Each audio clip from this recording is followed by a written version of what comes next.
Assalamualaikum warahmatullahi wabarakatuh. Hari ini kita akan belajar materi listrik dinamis. Apa yang kalian ketahui tentang listrik dinamis? Ya, listrik dinamis adalah muatan-muatan listrik yang mengalir atau bergerak dari satu tempat ke tempat yang lain. Dalam kehidupan sehari-hari, yang kita pikirkan tentang listrik biasanya adalah lampu, alat elektronik, seperti televisi, lemari es, setrika, dan yang lainnya. Kemudian listrik itu berbahaya karena dapat menyebabkan sengatan listrik atau kesetrum dan korsleting listrik yang dapat menyebabkan kebakaran. Berikutnya adalah arus listrik. Arus listrik adalah aliran-aliran muatan listrik, baik muatan positif ataupun muatan negatif. Ingat, arus listrik dapat mengalir karena adanya beda potensial atau tegangan dari sumber tegangan. Sekarang coba perhatikan gambar. Gambar tersebut adalah gambar sebuah rangkaian tertutup di mana baterai sebagai sumber tegangannya. Arah aliran arus listrik searah dengan arah aliran muatan positif, yaitu dari titik berpotensial tinggi, kutub positif, ke potensial rendah, kutub negatif. Bentuk persamaannya adalah I sama dengan Hi per T.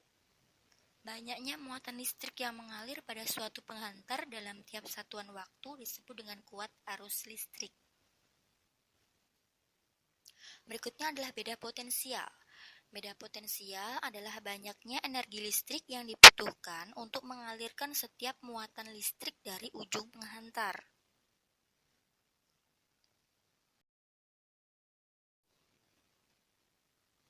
Untuk lebih memahami, perhatikan gambar berikut.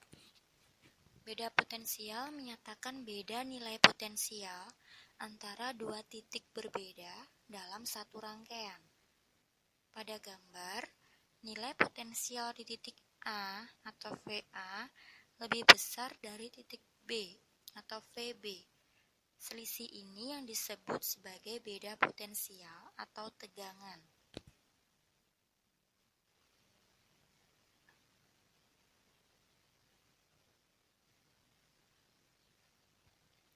Beda potensial ini berfungsi untuk mengalirkan muatan dari satu titik ke titik lainnya. Secara matematis, V sama dengan W per Hi, di mana V adalah beda potensial, W adalah energi, dan Hi adalah muatan listrik. Berikut contoh soalnya. Kuat arus di dalam sepotong kawat penghantar adalah 10 ampere. Berapa menit waktu yang diperlukan oleh muatan sebesar 9.600 coulomb untuk mengalir melalui penampang tersebut? Mari kita lihat penyelesaiannya. Dalam contoh soal diketahui I sebesar 10 ampere dan Hi sebesar 9.600 coulomb. Yang ditanyakan adalah waktu. Kita tahu persamaan I adalah I sama dengan Hi per T.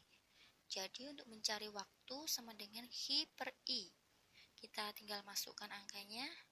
Hasilnya adalah 960 sekon atau 16 menit.